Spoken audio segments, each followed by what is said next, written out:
Good evening.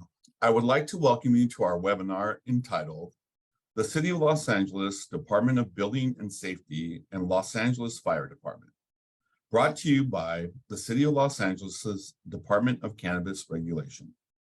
Before we get started, let's take a moment to review some housekeeping rules. Please note that this webinar is being recorded and can be viewed after the editing process on DCR's website. You will be muted with cameras off for the duration of the webinar. This means that your camera and audio functions will not be available to you during this session. However, you'll be able to see and hear all the panelists. There's an open chat box where you can interact with one another for networking or comment on the information being provided. Please use caution when sharing personal information in a public forum, and keep your questions focused on tonight's topic. Please ask questions. Ask questions about tonight's subject matter in the Q&A box. We are gathering and responding to your questions throughout the presentation, and we'll have a Q&A where you will also get responses in the last 15 minutes of tonight's event. You are encouraged to utilize the Q&A box at the bottom pane of your Zoom screen. If you use the Q&A box for questions, everyone will be able to see the questions when they are answered. Finally, please note that the content presented tonight was not created by the Department of Cannabis Regulation or the City of Los Angeles and is for informational purposes only. This information is subject to change and does not replace or supersede the Los Angeles Municipal Code, nor constitute legal advice. If you have specific questions outside of tonight's topic, please call 213-978-0738 during business hours, which are Monday through Thursday, 10 a.m. to 4 p.m., to speak to a DCR representative. Tonight, we have three wonderful representatives from the City of Los Angeles Fire Department and the Department of Building and Safety. I'd like to introduce Stephen Hamilton, Inspector 2, for the Bureau of Fire Prevention and Public Safety for the Los Angeles City Fire Department. We also have Celeste Nguyen, Structural Engineering Associate for the Los Angeles Department of Building and Safety. And we also have Carolyn Wakala, Structural Engineering Associate for the Los Angeles Department of Building and Safety. We will be starting our presentation by Celeste from the Department of Building and Safety. Celeste, please share your screen and begin.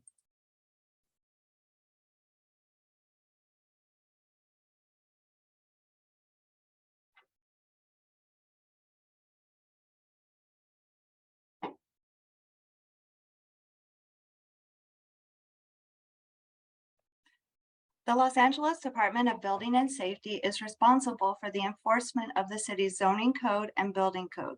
The department provides services such as plan check, permitting, inspection, and code enforcement to ensure buildings within the city are built safe, well, and fast. A building permit from LADBS is required for any private property construction, alteration, or repair work on buildings within the city of Los Angeles. This includes occupying a tenant space with a use different from what was originally approved, known as a change of use, which will be discussed in a later slide. LADBS permits are separate from any business licensing requirements by other city agencies, such as the Department of Cannabis Regulation or Office of Finance. As a business owner, you are responsible for obtaining any building permits that may be required.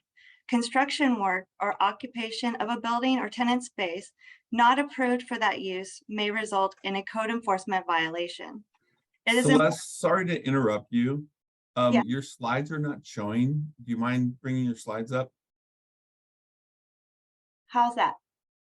That works. Thank you so much. Thank you for that. I'm so sorry. It's okay. Okay. It is important to note that LADBS will not distinguish a marijuana or cannabis business from any other business operation. Permit applications and plans should only reference the underlying use, such as retail, nursery, manufacturing, distribution, etc., with no mention of the business product.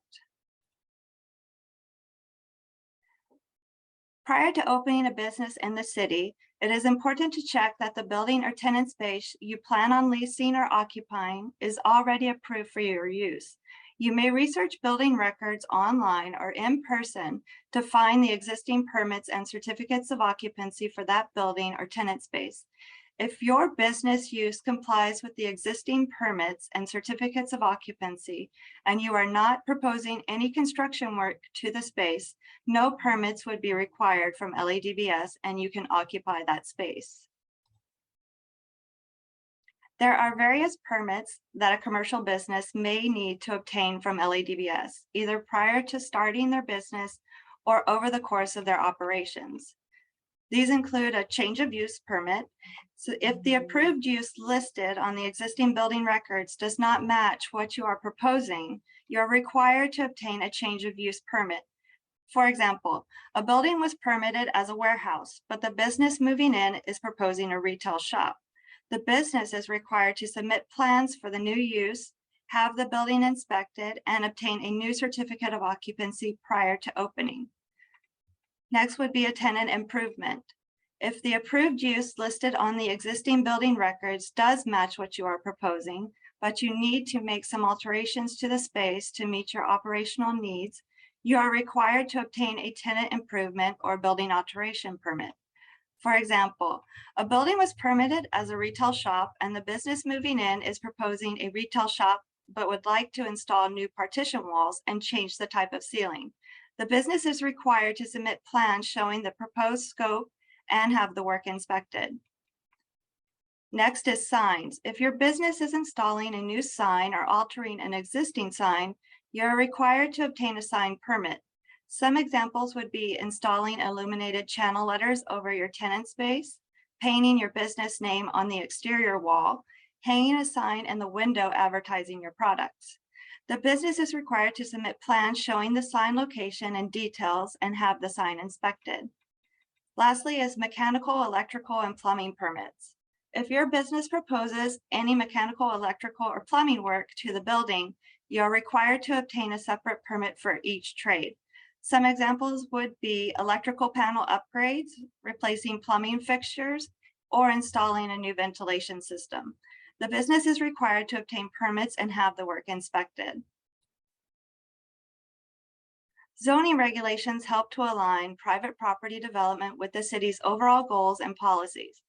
Properties are zoned to regulate items such as use, which include open space, residential, commercial, industrial, size, such as density, height, maximum floor area, location, including setbacks, and other various requirements such as parking design and recycling areas. The zoning use list prepared by the Department of City Planning summarizes what uses are permitted in which zones. Also, different uses require different parking ratios. If an existing building had a different approved use, it is possible that your change of use may require additional parking. ZMIS, or the Zone Information Map Access System, is an online mapping system that displays the zoning information of parcels within the city of Los Angeles. Parcels may be searched and identified by address, legal description, street intersection, or assessor's parcel number. ZMIS can be used to identify property lines, find zoning information, and case numbers, including much, much more. The Los Angeles Building Code is adopted from the California Building Code and is updated every 3 years.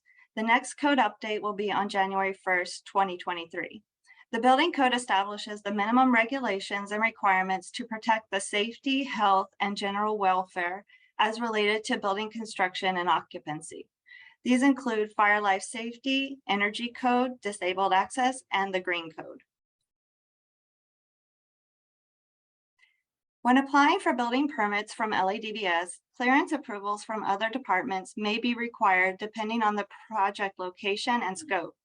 The building permit clearance handbook, which is available on our website, details when these clearance approvals are required. A few examples of other departments which may also have to approve your project prior to building permit issuance include the Department of City Planning, the Fire Department, Los Angeles County Department of Public Health, and the Department of Public Works. Relatively simple projects may not require submittal of plans and can possibly skip the plan check step and be issued as express permits. There is a list online of construction work that can qualify as an express permit. Although most commercial building permits will not qualify as express, it is common for mechanical, electrical, and plumbing work to be pulled as express. Express permits can either be pulled online or in person by appointment. We do want to note that MEP permits can only be issued to a licensed contractor approved to work in that trade. Next slide, please. Projects that do not qualify for express permit are required to submit plans to LADBS for plan check. During this process, the plans are reviewed for compliance with the zoning and building codes. This flow chart gives a summary of the different steps through the plan check process, ending at permit issuance. Depending on the scope and size of your project, there are 3 different types of plan check available. Counter plan check, which typically takes about a half hour to 45 minutes for review. Expanded counter plan check, which typically takes about 1 to 1.5 hours to review. And then regular plan check for anything larger or more complex. We would like to note that each project is different and there's no standard timeline for the plan check process. The time it takes to get to permit issuance is largely based on how quickly the applicant can address the corrections and obtain other department clearances. We highly suggest consulting with a licensed architect or engineer that is familiar with the LADBS permitting process to assist you through the plan check. Next slide, please. ePlan LA, short for Electronic Plan Review Los Angeles, is an online service for submitting plans for plan check, applying for permits, and tracking the progress of these applications. Plans submitted must be scaled PDF drawings. Plan review and verifications will be done through the online service. Some of the benefits of ePlan is saving costs on printing and saving time on coming into the office to drop off and pick up plans. LADBS continues to accept hard copy plans in person, but all services currently require pre-scheduled appointments which can be made online. Next slide, please. Although the permit application can be submitted by anyone, such as a tenant, an architect, an expediter, etc., the actual permit can only be issued and signed by the owner of the building, a licensed contractor, or an agent representing either. There are a number of documents required, such as contractor license, workers' comp insurance, LA business tax number, and waste hauler. If someone is pulling as owner builder, they must also complete a declaration form accepting the risk and responsibility for the work under that permit. If someone is pulling as an agent for either the owner or the contractor, they will be required to show a notarized letter authorizing them to sign permits on their behalf. Next slide, please. Construction work may begin once the permit has been issued. The contractor must schedule an inspection before any work is covered up. It is the contractor's responsibility to notify the inspector when the work is ready for inspection. The inspector will make sure that the work being performed matches what is on the approved plans and is in accordance with the applicable codes and standards. Depending on the scope of work, you may have 1 or more inspections, which are generally approved in succession. It is important to remember the permitted work is not approved until it has been inspected and accepted by the LADBS inspector. So no work may continue beyond the point indicated in each successive inspection without first obtaining approval from the inspector. Upon completion of all the work, the LADBS inspector will either sign off on the final inspection or they will issue a new certificate of occupancy, which is generally only done during new construction, addition, or change of use. Next slide, please. There are generally 2 fees associated with the permitting process. Submittal fees collected at the time of plan submittal, which essentially pays for the review of a plan check by a plan check engineer, and final fees collected at the time of permit issuance, which is for the review of the work on site by the inspector. These fees are based on the construction valuation of the project. If there is no construction work being proposed, such as for a change of use, the fees will be based on the number of expected hours for review or inspection. A permit fee calculator is available on the LADBS website to obtain a rough estimate of submittal and final fees. Next slide, please.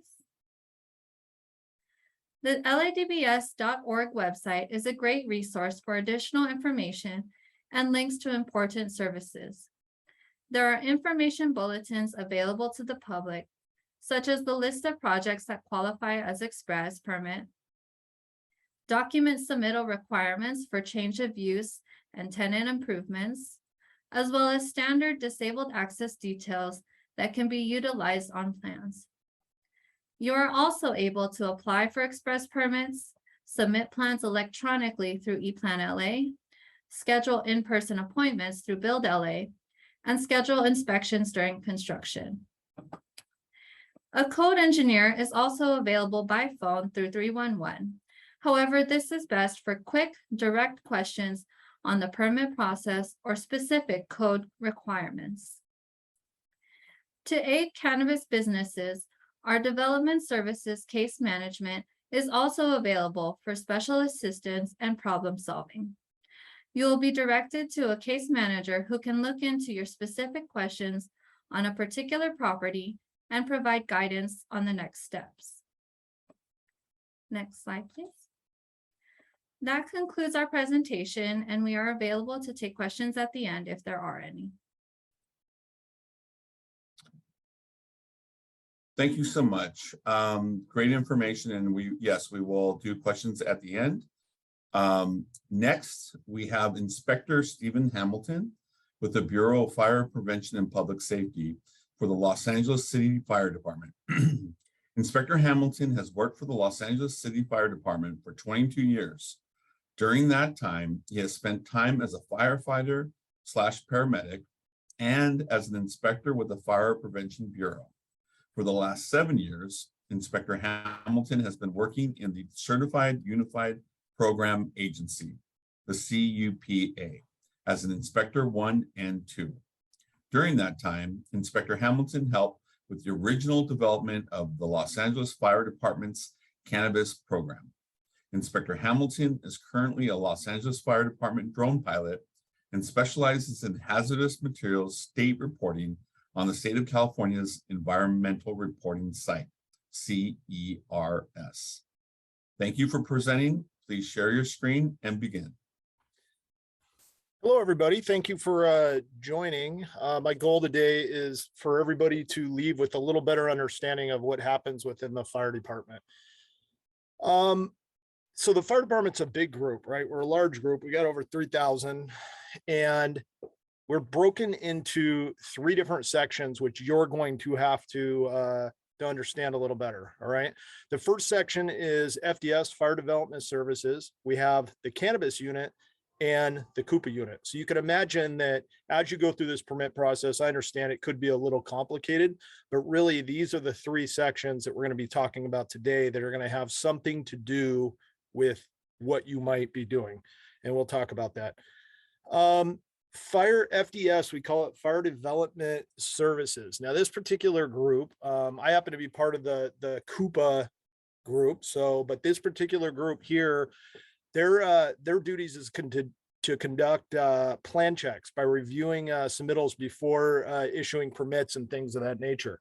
Okay, now, so basically what happens is you're going to go in through building and safety, depending on what your operations are. If you got hazardous materials, depending on what it is that you plan on doing, you're going to end up going through to the fire department. You're going to have to get signed off on that portion. That would be the Fire Development Services section that we're looking at here. And specifically, they deal with things that are in the fire code. There's 2 different types of permits. There's an operational fire permit that they handle, and there's also a specific action project permit that we're dealing with when we're looking at cannabis related things. Typically, the The specific action project permits, you're going to come in, you're going to have plans. Those plans are going to have to be certified by an engineer. And ultimately speaking, there's going to be things that they look at, specifically equipment that uses hazardous materials. Specifically like when there's volumes of like 60 gallons or more. Gas detection systems. So oftentimes when you're dealing with grow operations, there's a lot of CO2 being used in there and things like that. That's going to require some gas detection systems. And also plant extraction systems. So everything you do there is going to go through this particular group. And what I'm going to do here is I'm going to kind of show you a website to make it easy and kind of show you what we're going to do here. So the fire department has one website. Okay, what we're going to do is we're going to go lafd.org, and that's what everybody here needs to remember when they're trying to get information for the fire department. When you go to lafd.org, it's going to show up to a landing page like this, and you're going to see fire prevention. Everything that this group needs to know is going to be under this fire prevention tab. And there's 3 different groups, right? I just briefly mentioned, and I'm going to go through all of them here, but there's a fire development services. See right here, there's a link. There's a CUPA, okay, and there's a cannabis unit. And right now we're talking about the fire development services. So if we go there, you're going to get the information you need, but basically to request that inspection and go through that process, there is a link there, and it brings you to this new site by the name of FIMS. And you're going to have to register and log in here, but there's a lot of helpful information on what you're going to have to do. There's also, what I want to point out is there's some phone numbers and emails at the top here. You can see that you'll be able to reach out if you have any questions throughout this process. So that's where you're going to want to go for the FDS portion of what we're doing here. Okay, now as we go down, so the FDS does that initial inspection, right? You come in from building and safety, and they're checking to make sure everything's good initially, that you got the right permits and such. Now, on an annual basis, okay, we call it the cannabis unit, which is a unit within the fire department. They're going to make sure that all that life safety equipment and everything is kept up to par, right? So you went through and you got certified, but every year they're going to come out and make sure that it's operational, right? That you got those extinguishers, you got that gas detection equipment, that everything's working and operating correctly. And we'll go in a little more detail there. Now, the same thing we just did is we could go to the back to the website here, and you could scroll to fire prevention and down to cannabis unit, and you're going to have all kinds of helpful documents. Some of those we'll talk about today, but I always like to let people know that it's probably best to go to the actual source, which is the web page here, to grab this this information. So a little bit of reading here, you're really going to figure out what's going on. So there's a lot of checklists and things to go through there. We'll kind of go through that in a minute. And then there's the CUPA, the third program within the fire department. And this group, basically, we work under the health and safety code, and we enforce mandatory reporting of hazardous materials. Now, not everybody here will have that, okay? But if you're doing extraction, if you're growing, you're likely using CO2. If you're producing hazardous waste, that could be from the alcohol that you're cleaning things with. There's a lot of different things that'll put you in the CUPA program. And we'll go through that as we go down the slides here. So we have this chart that was made, and this. Okay, so this particular chart is kind of like a flow chart that we created to assist people in kind of understanding the flow. Now, this is on that website under the cannabis unit tab, and I'm going to zoom in here a little. I think this is a little easier to see than some of those slides I have there. But basically, DCR provides applicant with information pertaining to the type of license in combination with the flow outlining city departments are required entities to contact. Building and safety went over a good chart there that kind of showed they're going to give you all kinds of people that you might need to get in hold of. So that's what that is. If any other city clearance or permit is required, DCR will not issue the license until all clearances and permits have been approved and issued, right?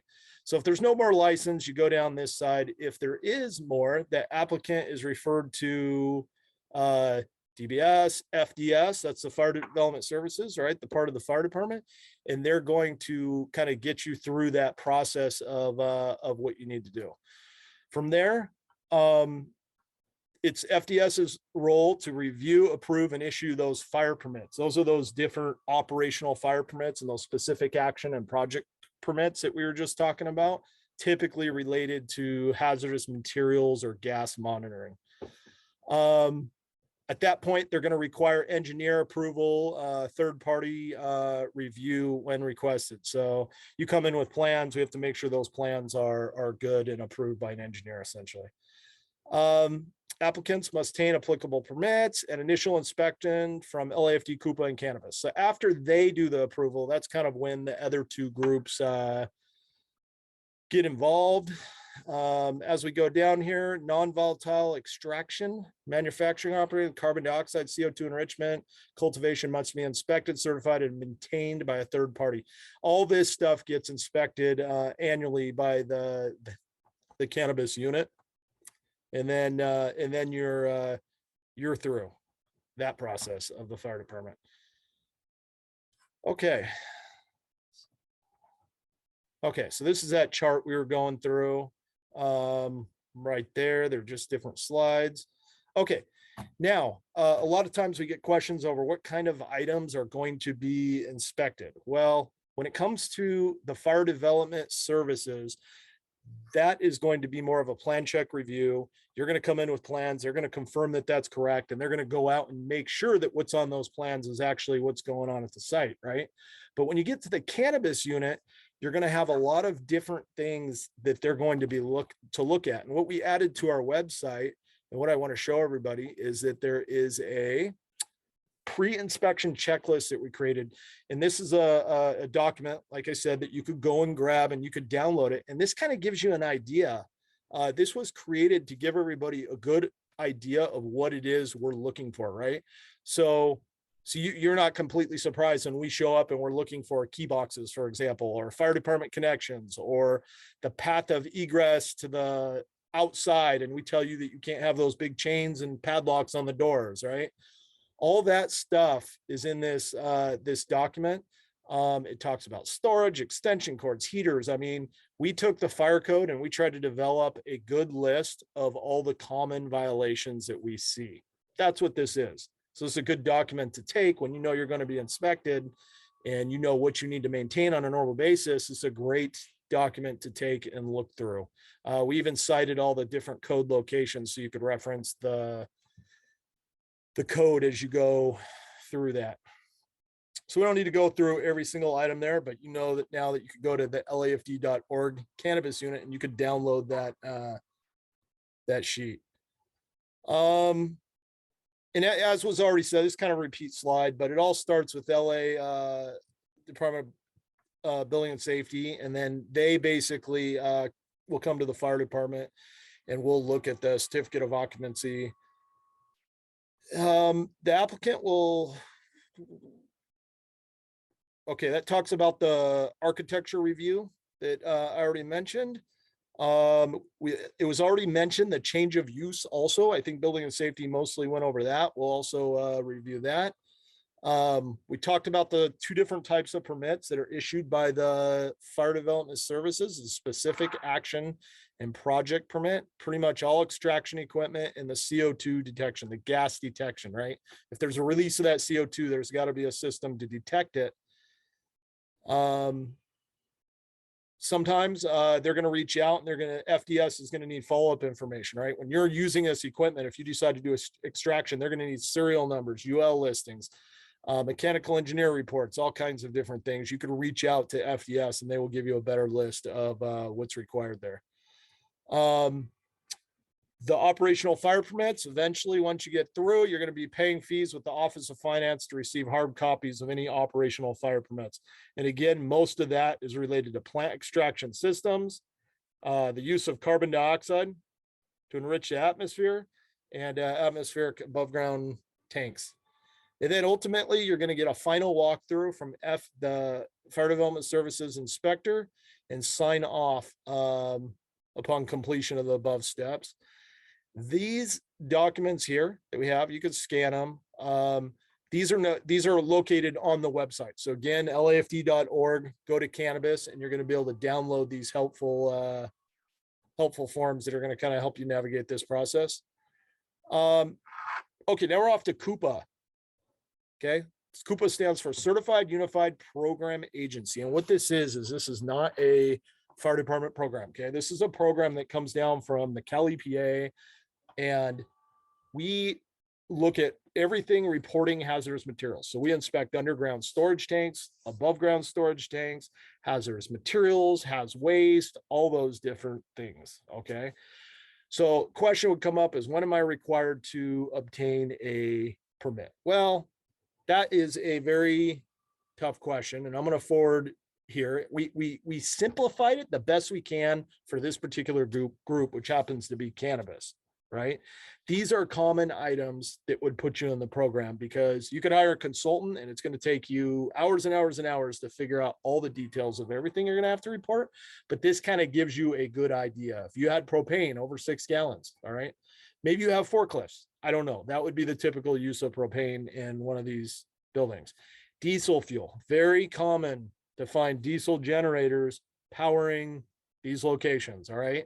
Any amount of fuel over 55 gallons needs to be reported into our program, which means you'll need a CUPA permit or consolidated permit. I'll go over how to get that momentarily.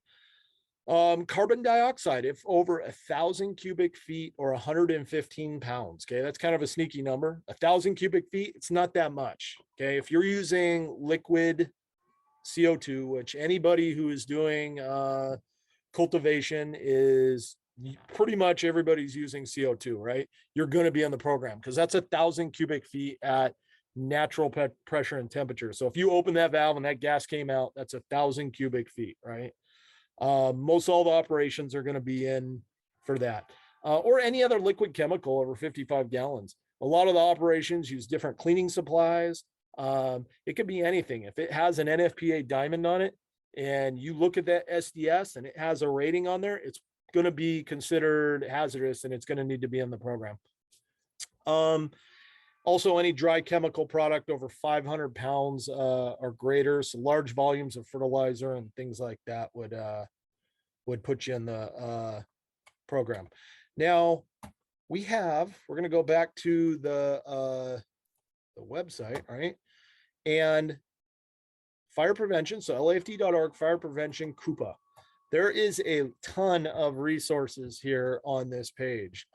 There's 2 tabs I want everybody to focus on when you go do your research here: the permits, okay, and the hazardous materials that you see here. If you open up the hazardous materials, there is a ton of helpful information in here on what you're going to have to do to accomplish this permit. Because not only do you have to get a permit, you have to submit something called a business plan. And what that business plan is, and this is something that everybody in the state has to do. This is not an LA City thing. This is a state requirement that comes from the Health and Safety Code. All right. Everybody that stores those hazardous materials in the amounts that we briefly talked about, just for common items, has to do that business plan, and they got to report in a website by the name of CSRS. Okay. That CSRS reporting site is a site where everybody goes every year, and you have to draw a map of the facility, you have to submit that inventory, and you have to keep that site up. There's emergency contact information, and the intent of that program is really for the fire departments. When we respond, when we go out to an emergency at night, all the businesses in the city, and we have almost 10,000 of them, okay, reporting hazardous materials. Every site in the city does that. We have an idea of what's in that property, right? And it's not just your business, your property. It could be your neighbor. Maybe your neighbor has really, really bad chemicals that are stored there, and it's not even your building on fire. We have to have an idea of what is where. That way we know how to triage and do our job, right? So it's really important to do this information. There's been an uptick in businesses that aren't reporting, and I could just say that that there's a lot of enforcement here for companies that don't report, and it's very easy to do your job here. We don't stop anybody on the Coupa side from getting a permit. If you reach out and you apply for the permit, you're going to get the permit. We're not going to say, oh no, you can't get the permit, not from our group, because we have to know about it. We have to know the materials there. Anyways, you go in here, there's going to be different helpful resources. This is Coupa reporting, threshold reporting requirements. This kind of summarizes what you need to do. It'll guide you through the process of creating that CSRS account. It even gives examples. You can see that we have a cannabis cultivation extraction example here, and it kind of shows you some of the examples we talked about. Gives you a page with some pictures. There's frequently asked questions. As you go down, there's even contractor lists. We don't endorse anybody, but we've created lists of businesses that have reached out and basically said, hey, I could do this work for these businesses. So these people, you know, they make a living doing it. Again, we don't endorse any of them. We don't certify any of them. These people generally are just, they're working all throughout the city doing it for businesses that don't want to do this themselves. A lot of people out there say, hey, I'm too busy doing all this other stuff. I can't do this. Well, you know, there's people you could hire to do that for you. As you go down, there's little kind of rules. We kind of tried to summarize the best we can of the rules with this hazmat program and what puts you in. So you can kind of read down those options, and you'll get an idea. But again, we kind of summarized it for you and gave you the typical reporting items. Now, when you go back to the main hazmat page, you're going to see there's all kinds of different things. These are things that have to be submitted in CSRS. We've created nearly examples for everything. So anybody who's good with a computer, has an email, could definitely do this themselves. The Coupa permit, there is a fee associated with that, depending on how many different hazmat items you have. But the actual CSRS reporting that you have to do every year, that's a free task. It just takes somebody sitting down and willing to work through the process. We even give examples of all the different maps and what's required on the maps. And like you can see, this is just an example site map that we've created, and it shows you, it takes the health and safety code requirements, tells you the items that are required. We give you an example, and then we give you a blank page to fill it out. I mean, we've tried to make it as simple as we can. So anyways, that is the Coupa portion here. Again, pay attention to the hazmat tab and the permits. To actually obtain the permits, you could just jump over to the permit tab, and there is a permit application. You could just click the button and apply for the permit. It's that simple, and we're going to do everything else on our side. Okay, so contact information. I wanted to leave, since we've briefly talked about the 3 different units in the fire department, I would like to leave these contact information. All right, so we have the Fire Development Services Plan Check Unit. Okay, they work over with building and safety and kind of get you through that original process. That would be your contact email for that group. You could also go to the web page, as you saw under lafd.org FDS, and you'll have a whole bunch of contact information there. You have the inspection unit. That's for when you're requesting an inspection and things of that nature. There's an email there. You have the LAFD cannabis unit. This would be your maintenance inspector. So if you're already went through the process, you're all good, everything's good, and you just have questions on your normal fire life safety stuff, extinguishers, gas detection, you could reach out to the cannabis unit and they will assist you. And then you have the LAFD Coupa, which we are what we just went over, which is the hazardous materials reporting requirements. And we gave you some contact information there for that. And that is it from the fire department.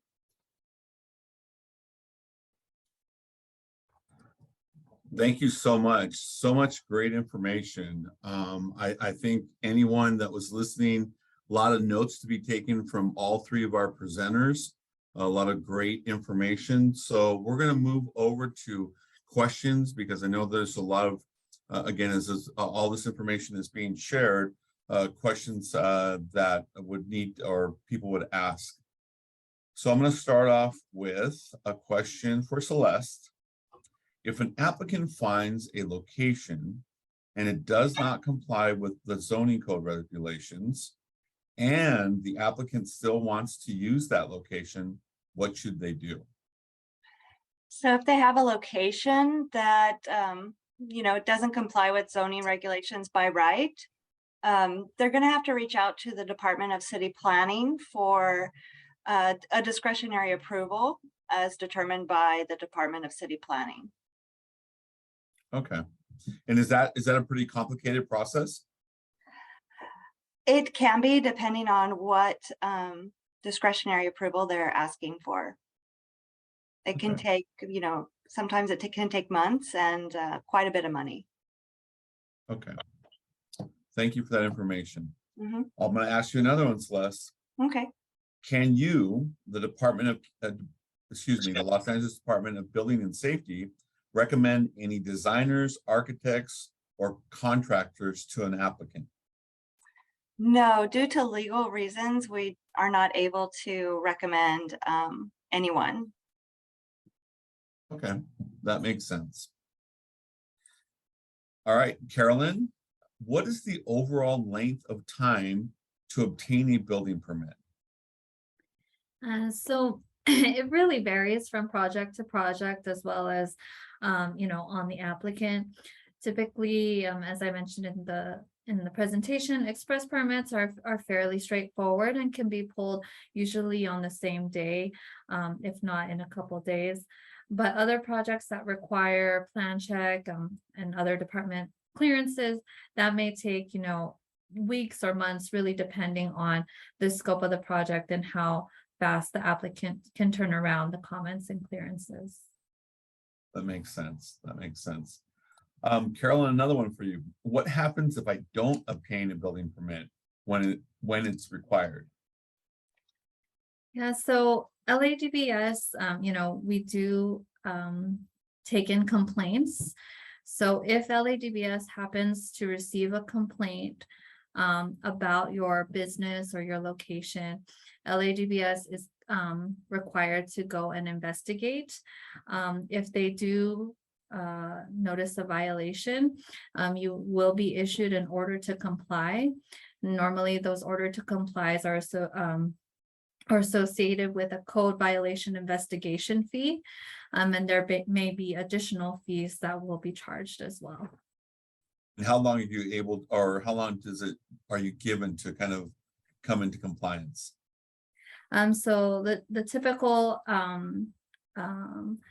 deadline is to respond within 30 days, but we do allow businesses or owners or tenants to work with the code enforcement inspector to let them know the situation, also get a little bit more information on what exactly their next steps are. So we definitely work with them in those circumstances. Awesome. That's great. All right, Stephen, I haven't left you out. I haven't forgotten about you. How often will a business be inspected? Great question.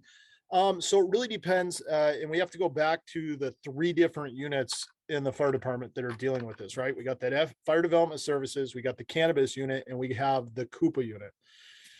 So it depends what program you have and what you're doing, but for the most part, you're going to see the cannabis unit annually, okay, every year, and they're going to come out, look for your extinguishers and make sure that your aisles are clear and your electrical's good and all that standard stuff, right? And then you're going to see the Coupa unit every 3 years for that hazmat inspection. Now, even though you're only seeing us every 3 years, we're inspecting it on an annual basis, looking at that electronic submittal, that service submission that you did. We will review that every year, but we're only actually coming to the site every 3 years. So likely you're going to have 2 to 3 fire department inspectors kind of coming in and out as you move down through a couple year period. Okay, great. That's super helpful. All right. Okay, Stephen, again, permits. This is a lengthy one. What permits would typically be required from the fire department? That's the first part of the question. And then when do I need to obtain those permits in relation to starting my business? And then the third part, what will happen if I operate without a permit? Okay, perfect. So permits, permits are required? So we're referring, let's say that you already got through the plan check process, you already made it through fire development services. There is operational fire permits you're going to have to maintain. These are permits that are updated through the Office of Finance on an annual basis. Those permits are specifically going to be related to equipment used with hazardous materials. So if you have some sort of appliance or device that's using hazardous materials, that would require an operational fire permit that needs to be updated, and that would be paid through the Office of Finance. And again, plant extraction systems and gas detection systems. So those three items would be typical among cannabis locations, and those permits would have to be maintained on an annual basis, and your cannabis inspector would be checking those when they come out on an annual basis. Now, those permits need to be done when you start operation, at least. All right, you can't be operating without those operational fire permits. Those need to happen day number one. Okay. Now, the Cooper permits, when we go to the environmental side of things, those really need to happen when you get that hazardous materials. So a lot of people choose to kind of reach out, get them a couple weeks in advance, and that's fine. That's great. But technically speaking, when you start operation and you have that hazmat, that's when we want to see those permits be taken and that information reported onto that electronic database. And I think what was the last part of the question was what happens if you operate without them, right? Right. The reality is there's a lot of enforcement with the fire code, right? And we've all seen there's been a lot of really bad fires over the course of the last multiple years, right? We had the Boyd Street incident. We have a lot of different incidents that are associated with some of the chemicals and things used in the industry in general, and that's caused a big problem. So there's a lot of eyes looking at this stuff, I guess you would say. So it's really easy to get these operational fire permits. It's really easy to maintain them, and it's really easy to do that Cooper permit and report that information. So the best I could do, being that the state and everybody's looking at this information, is just get the permits. It's very simple. It's not, once you make it through everything else, okay, which I'm going to say is the hard part, maintaining your permits is going to be the easy part. If you're reporting it and you're doing what you're supposed to be doing, we're going to come out. It's going to make our job easy, and you're not going to end up getting sent over to the city attorney. It's that simple. No one wants that. No one wants that. All right. Another question, Stephen. Does the fire code have the ability to, does the fire department have the ability to waive the requirements of the fire code? We don't. And there's a lot of questions on this. And that's a great question, because the point of this is everybody here has the ability. You could get online and you could look up the California Fire Code. The city adopts the California Fire Code and just adds a handful of things to it, but it's out there for everybody. And the reality is everything that we're going to force is in that fire code. We make checklists that are going to help you because we're pointing out those kind of things that we're looking at or whatever. But no, we don't. Our job is to enforce that code. We don't have the ability to overlook certain things or say, oh, you don't need to get a permit for that gas detection equipment, because we're not making this stuff up as a city. This is all coming down from the national code to the state code and being adopted by the city. And there's nothing any of us could do about that. We just need to enforce that code and make sure that everybody's following it. So I know if I was in business, that makes it easy, right? You know exactly where we're going for this information, and everybody out there has it, is what it comes down to. Sure. No, that makes total sense. Thank you so much for that. So what I'd like to do when I do these moderating these different sessions is I like to ask different speakers to share with our audience, business owners, if you will, what are the top 2 things you want them to take away as it relates to your area of focus? What do you want to tell the top 2 things to business owners? And we'll begin with you, Celeste. Let's see. I didn't mean to put you on the spot, but I did. No problem. Honestly, for the Department of Building and Safety, one of the main things when we're plan checking or permitting a cannabis business is that the terminology is actually not listed anywhere on the plans or the work description itself. We always go back to uses that are fundamentally already within the zoning code. So as long as the plans and your scope of work don't include cannabis or anything like that, you know, you should use retail, tenant improvement, nursery, so forth. And probably the second thing is, this is kind of different, I guess. I'm really excited about our e-plan system. So I think if people do need to submit plans for their type of project, I think they should really work towards using our e-plan check system. It really does save a lot of time. It's you know, it's very easy for customers to use. There's no reason for them to make the trip downtown or to Van Nuys or one of our other offices, and it does save a lot of time. That makes total sense, and everything's going that way. So if you're able to streamline that process, that makes the whole experience a lot better, definitely. All right, Carolyn, I know your wheels were turning. You're thinking, okay, what are my top twos? What do you got? What do you got, Carolyn? Yes, I had to listen to Celeste to see what hers were first, so I don't repeat them. So in addition to what Celeste said, I think especially for business owners or people starting to or like looking to open a business, I think it's really important to try and do your research before signing a lease or before really making a big financial investment into something. Knowing kind of, you know, what we discussed earlier about building records, making sure, you know, what you're trying to do is allowed in that building and in that zone. And I guess along with that, the second point would be to utilize maybe our development services case management that I mentioned at the very end. Right. You know, that is a specialized service and, you know, we opened it specifically to cannabis business owners to assist them with this process. So that is available to them, you know, for questions and for specific, you know, if it could definitely be an overwhelming process if someone has never gone through it before. Sure. So those are the two takeaways I think I would suggest.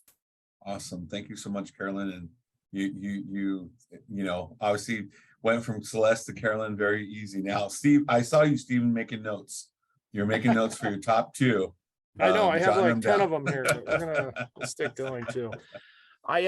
So you know, one of the biggest things we really didn't talk about it so much, so I'll bring it up now, is I just want everybody to know that the fire department is here to help people. We're not here, that is not our mission statement, okay? We're not here to put anybody out of business. So if anybody tells you that, that is not the case. And 9 times out of 10, if we're there, just open the door, let us come in, let us inspect. And if we see that you're headed in the right direction and that you're trying to correct stuff, that's usually going to correct everything and get you going in the right direction, right?